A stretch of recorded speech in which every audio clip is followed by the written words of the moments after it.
Alan, one of the most sought after answers during the resident teacher program last summer was concerning the student learning objectives that each teacher must set each year. If you take a look at the graphic on the screen here, you will see an explanation of how the SLOs fit into the FFT evaluation model. You'll see the student growth is 50% of your overall rating as a teacher, and that 30% of that 50% comes from student learning objectives. So the student learning objectives are measured through a test that is specified by Prince George's County. The before and after tests are either exactly the same or they're very similar. And it's up to you to set a goal for your students to achieve and for you to demonstrate that they have achieved it on this test. So, how do you make a good bet, a good decision? So first of all, you have to choose 10% of your testing population. So let's say that you have 100 kids in ninth grade English.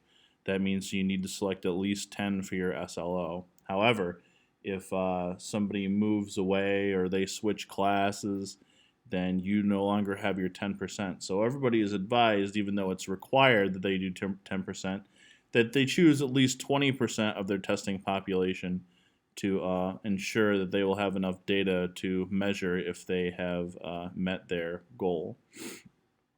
What does my test look like is the next question you have to consider when you're about to choose who is going to be in your testing cohort. So I have a test this year that is exclusively selected response. There are a variation of 4 and 5 answer choices.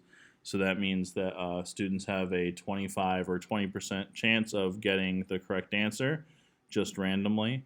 And knowing that there are 25 questions on that exam helps me determine what's the probability that they can grow. The first time they take the test, if they score low, then they have the greatest potential for growth. If they score high, then they have the least potential for growth, and that's going to impact the way that I state my goal and who I choose to be in my testing cohort.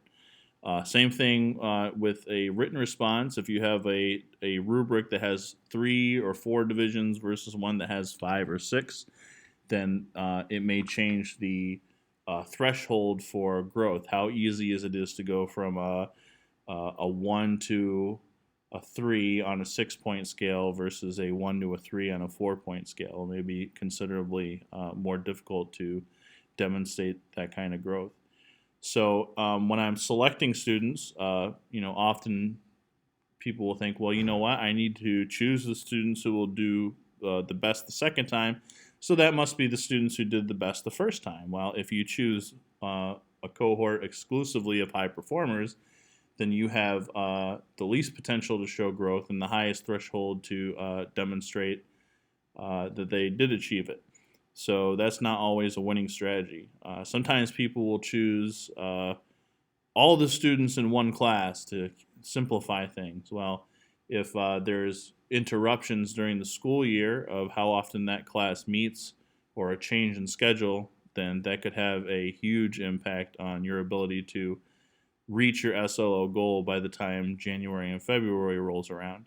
So my advice, the wise and ethical thing to do is to pick a cohort that is demographically representative of all the student constituencies that you may have, based on student ability, based on levels of wealth, based on ethnic background, and to have a balanced gender, all of those things. You consider all the things that you can know about your students, and you come up with a group of people who looks like the whole and attend regularly. You really want to choose students that you will have the greatest potential to work with over time and have the least likelihood to move away, so that you will be able to draw on their scores at the end towards your goal. Let's take a look down on page 14 of the SLO handbook. and we are going to examine some of the strategies for setting goals here. Okay. Target setting approaches, that's what this area is called. So they have three general stances, which is static, points improvement, and mastery. And you can approach it through individualized, banded, and common growth groupings. So here's one for static growth.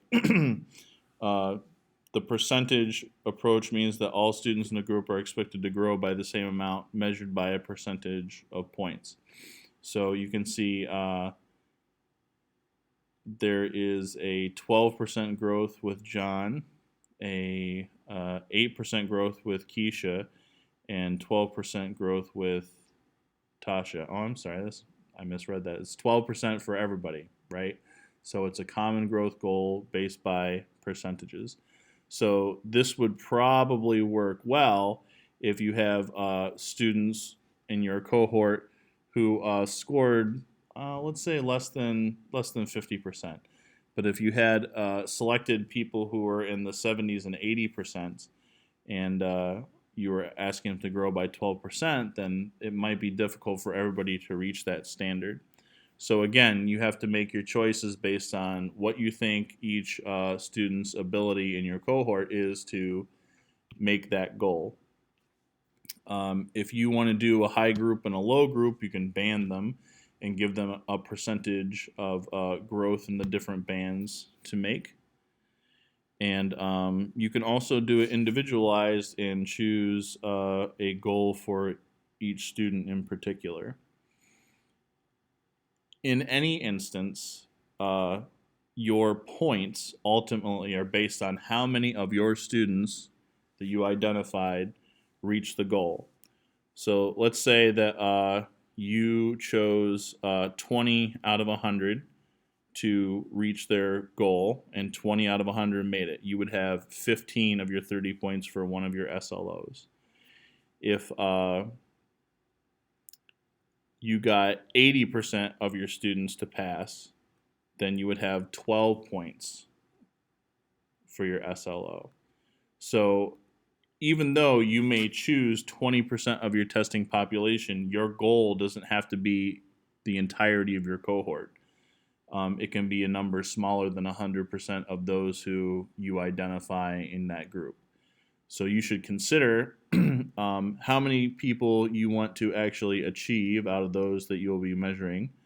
If you build some flexibility into it, then it increases the chances that you will get closer to that 100% and get all of your 15 points in that area of your SLO.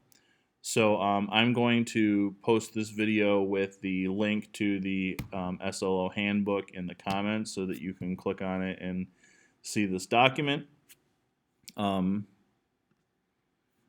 In the current platform for managing SLOs for each teacher, which is called My PPS, I'm going to show a little bit of an archived SLO.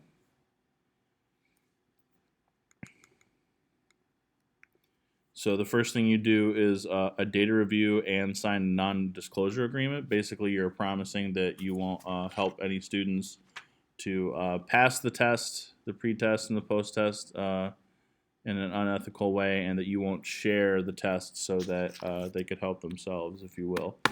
The data review portion, you take a look at other results and standardized data for the students that you're going to select, and use that to justify how you're going to set your goal for their growth. Teacher information, I think that's self-explanatory. SLO information, student selection, this is something that you have to complete to help you set up which students' goals or which students in your goal are going to be measured. So it's based on those who have taken the pre-test. Those are ones who are eligible for student selection. And when you're in the roster management, that's when you can actually put in the scores that they're expected to reach for their post-test. In addition to identifying a group of students and saying what your goal is, you have to explain what kinds of instructional strategies you will implement to help the students reach the goal. That goes in this part. And finally, your SLO has to be accepted by an administrator. So when it is finally accepted, then you cannot make changes, and the outcome is then discovered a few months later in January when you complete your data entry from the second round of testing, and you can close out your SLO. So that's all I have today for the SLO video. I hope that was helpful, and we'll see you soon.